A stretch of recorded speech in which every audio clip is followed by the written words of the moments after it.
Hello and welcome to the Financial Independence UK podcast. Join your hosts Tom and Alex as we talk about wealth creation, financial planning and personal development specifically for the UK.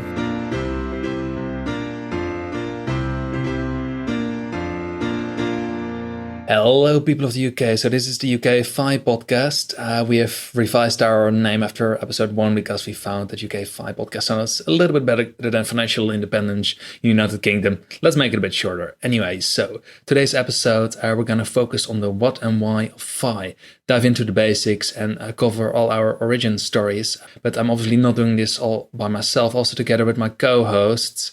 Hey guys. Hi, Alva. Hi, Alva. Good stuff. So this is also the first episode recording with the three of us. So really curious how this is going to go. But yeah, we just really wanted to get started with an origin story of the what and why of FI to be one of the first episodes for all our new listeners to kind of get an understanding where financial independence is about, where it's about for us, and also kind of what you can expect from us. Us as persons will add our personal stories in there, kind of like as case studies to give a bit of flavor. We're all in different stages of life, so I will hope this will make for an interesting show in the end. But just to get started a little bit in terms of financial independence and FI and where it all started and what it means, because it's always so good to look back. I mainly want to focus with the three of us on the future because that's where it's about.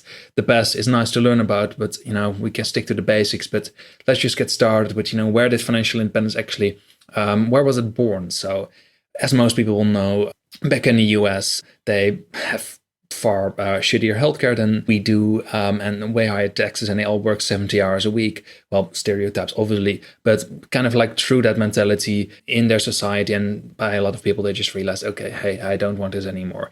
Is there a way out? Is there a way around? And through kind of the need, extremism of their society, there was a need for something called financial independence, for them to get out of it, for them to evolve out of it.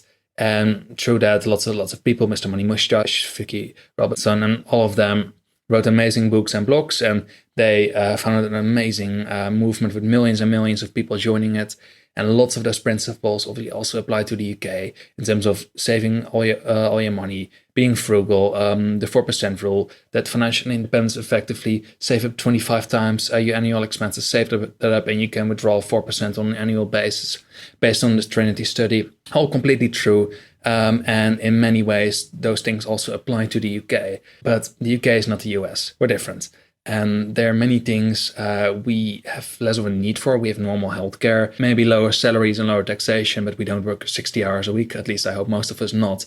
So that makes the need for financial independence, and in most cases also the focus, a little bit different. That doesn't mean it's not necessary / beneficial, and obviously otherwise the three of us would not be here. So to kind of get started with that, I would like to throw in some of our personal stories. So yeah. Anyway, Tom, would you be up for going first and telling the listeners a little bit about yourself, your relation with FI, how you came in touch with it, how you want to get there in the end, and kind of what does it mean for you? Yeah, of course. So I'm Tom. I work in risk in financial services. I'm 25 and I'm currently on my journey to FI. It started when I was 18, 19 years old when I was at university, and I had to sort of properly budget for the first time in my life. You get somewhere in the region of about £500 a month to live off with your student loan, which not a lot of money at all when you go out drinking every weekend. So I started trying to budget to make that last as long as possible, and slowly got to learn about some sort of basic personal finance strategies and tips and that sort of thing. And it sort of developed into me trying to optimize everything. And when I graduated and got a job, I thought, let's try and keep this system sort of well oiled and try and make as good progress as possible. So it sort of developed naturally into saving and looking at what the best savings account was or how best to contribute to a pension. And then the sort of logical extreme, I think, of all of this planning and strategy is financial independence. And because I started young, I knew that this was something that I could achieve if I put my mind to it. Give it 20, 30 years of investing in a stocks and shares ISA. And I think that's something that, it's very probable to retire earlier than sort of 58, which is what our pension age will do. And then as for why, it sort of spawned from, I didn't think I could be in a full-time job until I was 60. I wanted some freedom to try other things, could travel, start a business. It's not so much about the money per se. I think I'm a relatively frugal person, which sort of contributes to the whole FI thing, I think. But it's more to have freedom and choice and have this sort of space for personal development. How about you, Alex? Hi guys, I'm Alex. I'm 31. I'm a mental health nurse by trade, so I come at this from an entirely different angle from both Tom and Elvar. My reasoning for kind of picking up and running with it is because I like the idea of, similar to Tom, of having choice and options. But for me, what drives it is mostly the choice to work because you want to work, not because you have to. So you don't have these kind of commitments to meet every month that you can't meet without going to work. So ultimately, for me, that gives me the most choice and the most options to do what I want to do with my time. I like the well-oiled nature of it, as Tom mentioned, because the more you automate, the easier I think it becomes for me. And kind of the beginning of my journey is now really into investing. I didn't know anything about investing 6 months ago. I've read a couple of books, listened to a lot of podcasts, and I'm kind of beginning from scratch now. I don't have loads of money socked away in investment accounts at the moment. It's something I'm going to be doing in the next 6 months. But it's interesting, we actually come at this from a range of different kind of backgrounds, and hopefully it will provide kind of a unique kind of viewpoint on where we're all heading. We're all going the same place, but we're getting there in wildly different ways. So yeah, it should be good. And can I also ask, you said you wanted to just the money into stocks and shares and go from there. Can you give us like a picture? How far are you already roughly there? Because obviously, you have been a money savvy person for ages. Like, do you roughly have like a number in mind you want to reach in the end? Basically, what I'd like to kind of achieve is I've looked at kind of numbers and things, and I've kind of done a bit of revision on it. I originally looked at the kind of the holy grail of the 25 times your income, 4% withdrawal. But I then thought about actually how much money am I going to realistically need without a mortgage, with kind of minimal living costs. And I looked at actually that could be as little as 500 a month instead of 1,000 I worked off before, which has cut that figure in half, which has made it a lot more attainable in my mind. But I think obviously that will fluctuate. So my plan to kind of work out an exact figure is to take a couple of months worth of expenses and then come up with a figure for the year with an allowance for emergencies or panic situations and things like that. To then come up with a figure, I'd always overestimate how much I need, because if I'm right, then good, I've got loads of extra money. And if I'm wrong, then I should have bang on where I need to be. So hopefully that makes sense. A fair call. So is it kind of like, you first want to assess a couple months of expenses, and from there, throw 20% on top, and then have like a realistic amount what you actually need on a monthly basis? Absolutely. My expenditures whilst I've been a student training have been all over the place. I've gone from driving kind of 3 miles a day to get to work, and then on the other end of the spectrum, I'll be covering a couple of hundred a day. So in terms of transport, it's all over the place. So for now, I'll take a job in one location, and I'll know kind of what I've got coming into, what I've got going out, and that's what I'll base my figure on. Fair call. And if one of you now to ask Elvar now about for yourself, then that makes for a nice transition. That's it. That's the plan. I try to make things as easy as possible. So I don't know if you guys agree, but for me, that's if it's easier, then it's better in my book. Yeah, I totally agree. I think a fundamental idea of FI is sort of simplifying and optimizing, and I think the more simple it is, the more likely you are to do it and to stick to it, because let's be honest, doing one thing for 20, 30 years straight is quite difficult. There's a lot of temptations, especially financially. It's quite difficult to stick to those sorts of things. But in terms of my own number, my own sort of idea or plan of where I want to get to, I think the sort of 300,000 invested mark, which is what Alex was sort of alluding to, which a 4% withdrawal gives you about £1,000 a month.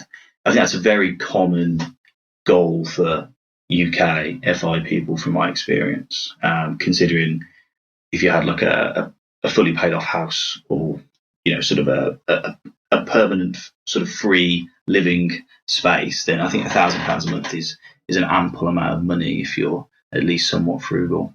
Have you got any idea, Alva, for your plan? So in terms of plan, like my approach is pretty straightforward. Earn myself as much cash as I can possibly do. Obviously save through workplace pension, 20k a year in ISA, and in the end buy a property through ELISA, live in there, and get a lodger to get costs down as far as possible. Keep saving money up, and until I reach the number I've got in mind. Well, in my case, that's roughly 350 to 400k, a little bit depending on when I actually get there. And one thing I quickly wanted to add on that, so when you say 300 to 400k, it's kind of what most people aim at in the UK. It's actually, that's considered quite lean fire in the sense, you've got the terms fat fire and lean fire. And lean fire, yeah, 1,000 a month. It might sound a lot to us, but I think for a lot of families, it's actually not much and barely enough to properly kind of quality-wise live on. David Sawyer in his book Reset, he's mentioning roughly the 850 mark as a good benchmark to reach for. And he's probably going to correct me if I'm wrong on this, but I do believe he's aiming on that more on middle-class families in terms of a number. But I guess when you say 300, does that mean for you or does it also mean for partner combined? Yeah, I would go for 300,000 per person. I would say just invested assets as well, as you say, like buying a house with a LISA or something like that. I would sort of consider those funds differently. But I think it's a very good benchmark. As you said, what David Sawyer said was 850k, which is 4% is about £2,500 a month, I think, off the top of my head. And I think, so £2,500 a month for a family of, let's say, 2 people, 2 kids, then that's sort of 800 an adult and 400 for each child. I think that's sort of relatively suitable, I would say. And then I think there's also a good point that just by reaching this number doesn't mean you're right, I'll pack my bags, I'll quit my job and I'll do absolutely nothing for the rest of my life. There's opportunity to have a part-time job in something which is perhaps not as well paid, but still enjoyable, or earn money in loads of other ways. Yeah, I'd agree with that. It's not, for me, something I didn't mention that Tom's just mentioned is a really, really good point. That when we hit this figure, it's not just let's throw everything in the air and quit our jobs and just live in a tent somewhere. It's kind of, my plan is I would continue to live as I am doing. I would have other sources of income as well to supplement it, normally called side hustles, but I would too consider the 300,000 as invested monies, not including kind of equity in houses or equity in anything else for that matter. But I would continue to kind of make money from things that would run themselves, that would kind of automate themselves. And in my case, that would be something like using Airbnb as a platform to make money, but away from my own residence. So I'd kind of rent other properties, well, they're not really properties, they would be cabins on the land I would buy with my next house. So that was my plan, to kind of keep things ticking at the same time. So it wouldn't just be the strict £1,000 a month, let's all eat beans and bread. It would be supplemented with other income as well. So I don't know if you guys had planned something similar to that, or it's just let's live off my assets and drink tequila on the beach type thing. I think that's definitely a good call, diversify away, because they always say you need 7 streams of income. That's the safest way of maximizing success in the end. And when you only have your pension income or investment returns or whatever, and that's your sole source of income, it sounds far too risky to me to just completely rely on that. But in terms of similar plans, for myself, definitely planning to get a lodger, at $500-600 a month for one of the rooms. I'm gonna get a 2-bedroom in the end. Which with tax-free threshold at 7.5k should generate effectively enough to cover the entire mortgage, interest and payment, and just paying off the principal, and obviously bills, etc. come on top of that. But by doing that, I can probably pay 2/3 of the recurring bills linked to the property. And combined, I've got a couple of businesses running myself that generate passive income. And those hopefully will reach higher numbers than they currently at to sustain myself and lifestyle. And then obviously also the job, putting money away. And for myself personally, I got a bunch of investment strategies that, obviously got my standard portfolio at VWRL.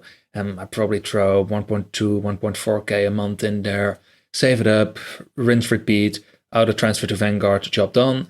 And through my workplace pension, Scottish Widows in my case, the default plan, World Market Fund, boom, my entire match goes there, rinse, repeat every single month. That probably gets me to like 1.9, 2-ish K a month. That's just fixed, saved into ETFs, which I quite like as an approach. But at the same time, I want more stability and more diversification and also a higher level of cash flow, because those ETFs are fun. But based on like long-term track records, they come up with a return. The actual dividends they pay out, 2.2% or something, I believe, on VWRL, that doesn't really work in the end if I truly want to live off that, like, on the short run or even in the long run. I feel it's better to combine them. Like in my case, I've got a peer-to-peer lending portfolio as well that generates between 10 to 12% return on a yearly basis, which is invested over several European platforms / UK platforms. And next to that, I've also got a dividend growth portfolio, which is an episode we will talk on, a topic we will talk on in later episodes. But effectively, around 2008, I started to buy into dividend companies or dividend paying companies, and repeated it every single year, dumped more money in it and reinvested the dividends I earned through those companies, and kept buying. And once I actually stopped reinvesting, I can actually cash out that dividends and, live off the cash flow. And probably for most companies I got so far, the cash on cash return is somewhere in the range of 12 to 14% based on my original investment I've made in them. But yeah, any thoughts on that, guys? No, I think that's really sensible. I quite like that idea. I've never heard of that before, these 7 income streams, but I do quite like that idea. That's something that I've tried to do in sort of the past sort of 2 years, is try to diversify by having as many side hustles as possible. But no, I think it's very sensible that I don't think we should phrase FI as this super attainable thing, and all you've got to do is save 150 grand in a stocks and shares ISA. It's definitely not a style of living for everyone. It's very sort of particular, and it takes a lot of planning and sort of dedication and organisation to get there. But I think if you are that minded and you're willing to put in extra work outside your job, and you enjoy personal development and scraping around for every penny you can find, then the FI is definitely something that can be achieved. Yeah, I'd absolutely agree with it. I hadn't heard of the 7 kind of income streams. What I am kind of sure of is that this kind of pathways is as much about knowing where you're going and how you're going to get there, but regulating emotions at the same time, which I can see very clearly from the mental health point of view. It's an emotional kind of achievement as well as a financial one, because it's going to take a lot of nerve to kind of keep ploughing ahead with this kind of idea in the long run. It's not something you can attain overnight or in a couple of months.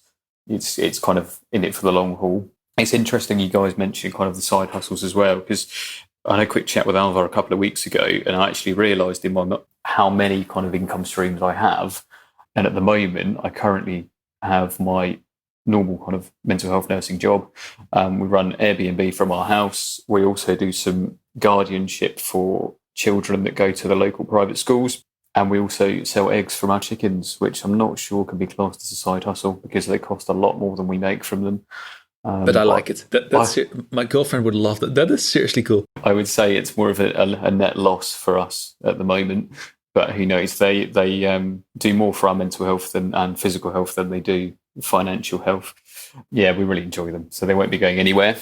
But no, I think the idea of kind of having as many income streams as you can, it does diversify you as a person. And your biggest kind of asset, I think, that anybody has, is their ability to earn money. And the more options you have available, the better. Really, you can switch from one job to another job. You can have income streams from all over the place.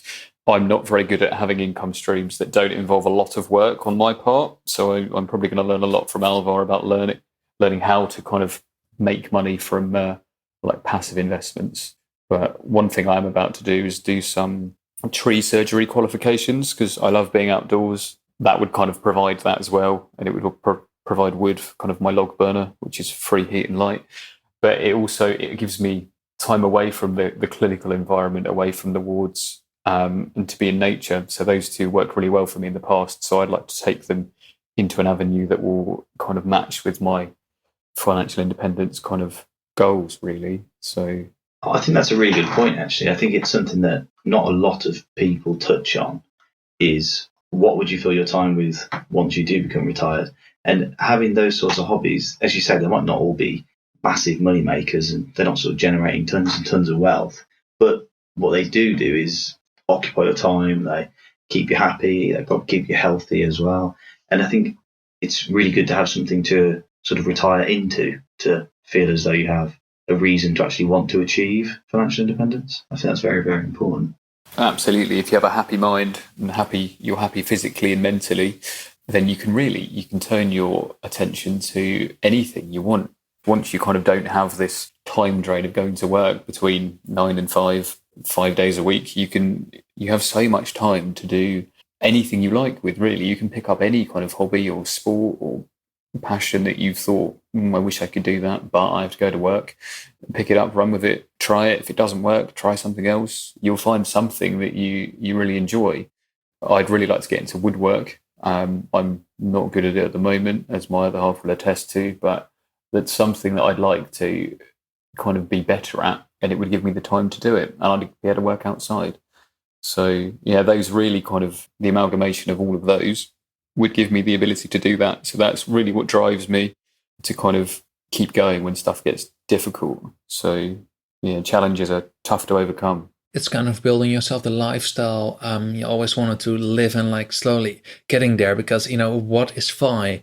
It's nothing more than a way of living, and in our case what we consider the most ideal way, and getting the easiest and best way of getting there.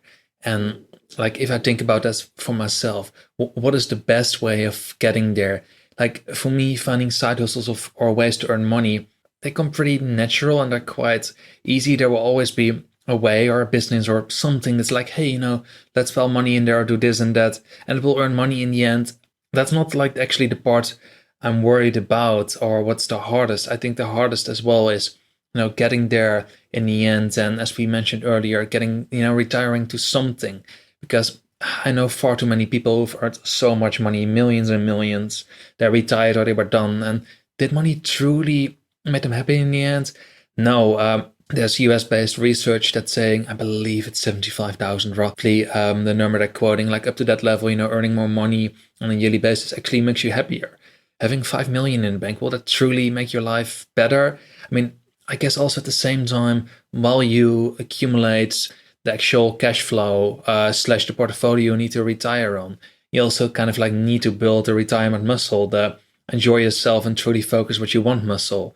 Because how hard is it going to be if you suddenly have all the time in the world and you can do whatever you want? There's no boss anymore. Honestly, if I would have that right now, I would kind of freak out. Like, I would find it quite hard to transition like on the spot over now. And that's also why it's so important to have a plan as well for when you retire. Anyway, guys, what are your thoughts on that? Like, in terms of actually kind of like building a retiring muscle and keeping yourself occupied and having enough going. Like, what are your thoughts on that? I think it's super important. I think a large part of why people don't become financial independent is they just don't know about it, and they don't think to change their perspective on what they do when they go to work every day, to think that if I actually worked hard, I could not do this anymore. So yeah, I think it's all about perspective. It's all about understanding that there are strategies, there are things you can do to sort of get out of having to go to work all the time. But I think some people are so conditioned to do it that they would be very scared if they had to do that. I think it centres from purpose in life, doesn't it? I think once you meet somebody new, how long do you think it will be before they tell you what they do for a living? In my experience, it's been almost like the second or third thing they've mentioned, apart from, hi, my name is, this is what I do. And I think it's a very big part of how people perceive themselves, because it gives them a kind of a purpose and a role and something to talk about. And yeah, I think you're right, Tom. It's very much an ingrained thing that when you're old enough, you go to work, you have a job, you get paid. That allows you to live for however long, for that month, year, whatever. and then you continue doing that. I mean, we're kind of bordering on consumer culture, which I'm sure we'll talk about in a later episode.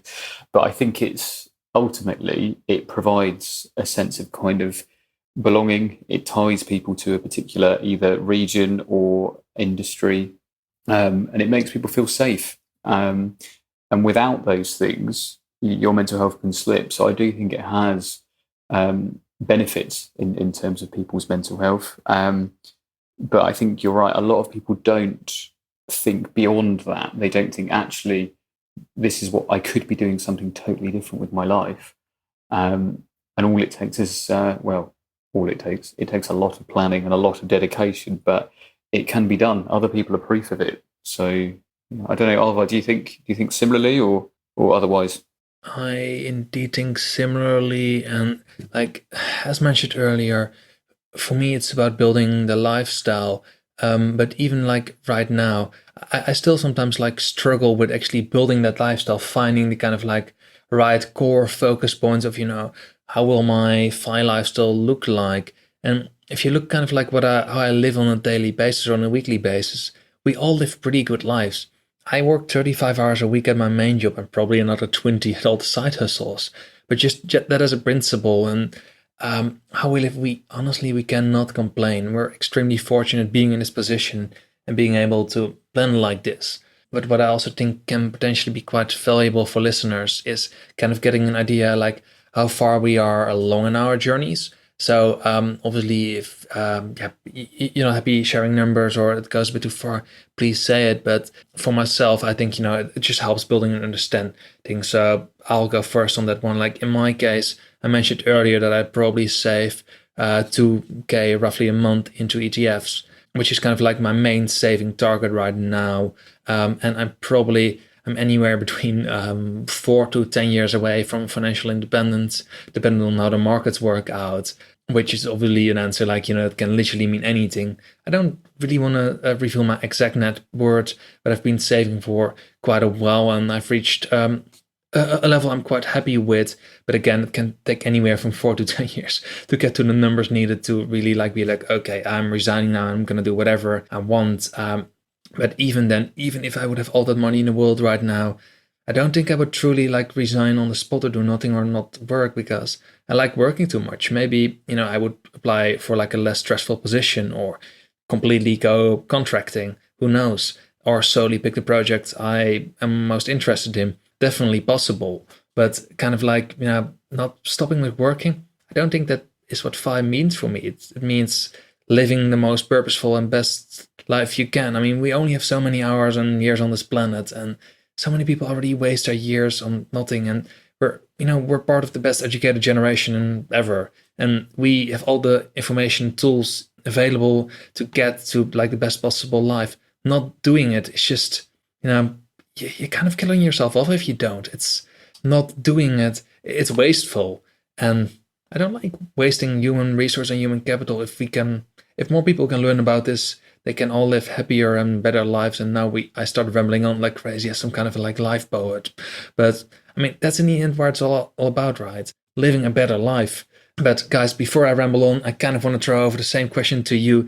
If you're happy sharing and telling us about it, kind of how far are you roughly in your financial independence journey? How many years do you think it would take for you to get there at your current savings rate? And if you throw in kind of a savings amount a month in there, that would be, I think, quite nice for the listeners to hear. Yeah, of course. So I save a large proportion of my income. I save about 70% at the moment. That's because I'm still living at home, looking to move out soon. But then in total, across my savings rate and all my side income and that sort of stuff, I save about £1,500 a month, which I'm really, really happy with. In terms of my sort of FI number, I'm not even 10% of the way there, but I don't let that sort of discourage me. I understand it's a long journey, and the hardest part is always starting. And then the more that you invest, the more interest you're going to earn and the more it's going to sort of do for you. But yeah, I'm very much in the accumulation stage, so looking to increase my earnings through work, to increase my earnings through side hustles, that sort of thing. How about you, Alex? Yeah, I would agree. What you've said is basically the snowball method. Like, you just start it rolling and then it will kind of roll itself with its own momentum. But I approach this from a slightly different angle than the two of you. I'm very fortunate that my other half is on board with my kind of idea, or our idea now. So at the moment, we have a bit of equity in the house we live in through overpaying our mortgage. I have a little bit saved up across various accounts. And, sorry, I forgot where I was going. Yeah, I have a little bit saved up across my accounts. And our plan initially is to move to what we would call our forever house. And it would involve taking a slightly bigger mortgage than we have at the moment, and then aggressively kind of paying that down as quickly as possible. Because I could invest it and earn more money back on it. But for me, for my own kind of mental, physical, and financial health, I would feel better knowing I have a house that nobody can take away from me, and it just belongs to us. And then really at the same time as doing that, it's working on those automated side hustles that will run themselves. So my plan is to build, here's the wood kind of tree surgery thing coming in again, build a couple of cabins on the land that we'll have with our next house, which means we'll have to move out of Kent because everything down here costs a fortune. And then renting those through Airbnb. And once we've got enough money, build a second one, rent two. Once we have enough money again, build a third one, rent all three. And kind of leave that ticking itself as a business, as a side hustle, and kind of continue with it. But in terms of a percentage figure, it's hard for me to kind of estimate, but I would say I'm probably about somewhere between 10 and 20% of the way there with the money I have at the moment. But that will vary drastically on kind of housing costs for what we get for this house, what we spend on our next one. So it's all a bit up in the air. So maybe that's a bit narrow. I'm going to go between 0 and 25% of the way there for now. In the next year, that's when everything will change for us. So when we move house, we'll be able to come up with a better kind of figure from there. But in my mind, I'd say I'm about 85% of the way there mentally to achieving it. I've got a little bit more to do with that. But yeah, those are my figures. Cool. I love your spirit. Thank you.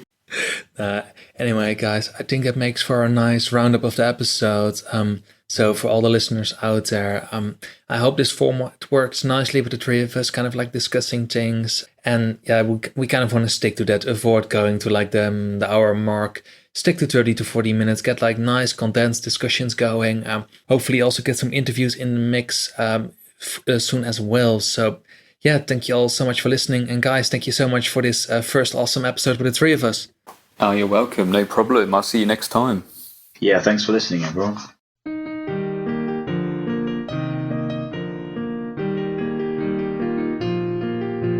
Thanks for listening to the Financial Independence UK podcast. We hope you found it useful.